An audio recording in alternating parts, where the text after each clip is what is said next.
Champions ট্রফির এবারের আসরে বি গ্রুপে নিজেদের দ্বিতীয় ম্যাচে গতকাল ভারত মুখোমুখি হয়েছিল শ্রীলঙ্কার। এই ম্যাচে লঙ্কানদের কাছে 7 উইকেটের বিশাল ব্যবধানে হারে গতবারের চ্যাম্পিয়নরা। চ্যাম্পিয়ন্স ট্রফির প্রস্তুতি ম্যাচে বাংলাদেশ ও নিউজিল্যান্ডকে বিশাল ব্যবধানে হারিয়েছিল ভারত। চ্যাম্পিয়ন্স ট্রফির প্রথম ম্যাচে পাকিস্তানের বিপক্ষে সহজ জয় পায় কোহলিরা। ফলে র্যাঙ্কিংয়ে 7 নম্বরে থাকা শ্রীলঙ্কার বিপক্ষে জয় সুনিশ্চিত বলে মনে করছিল ভারতীয়রা। বরাবরই নিজেদের দলকে সেরা দাবি করে আসছে ভারতীয়রা। নিজেদের বড় বলে প্রচার করতে গিয়ে মিডিয়ার সামনে বারবার অন্য দলকে ছোট করে সমালোচনার মুখে পড়েছেন ভারতীয় সাবেক ক্রিকেটাররা।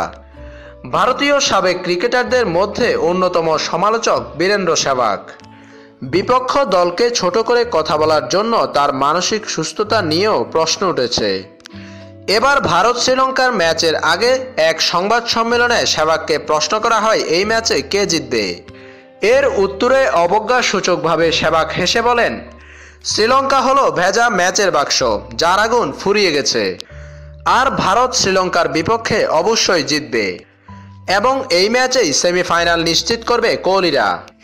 এদিকে গতকালকের ম্যাচে দুর্বল শ্রীলঙ্কার বিপক্ষে জঘন্যভাবে হারে ভারত। ভারতীয়দের দাবি বিশ্বের সেরা ব্যাটসম্যান কোহলি। সেই বিরাট কোহলি র্যাঙ্কিংয়ের তলানিতে থাকা প্রদীপের বলে আউট হন।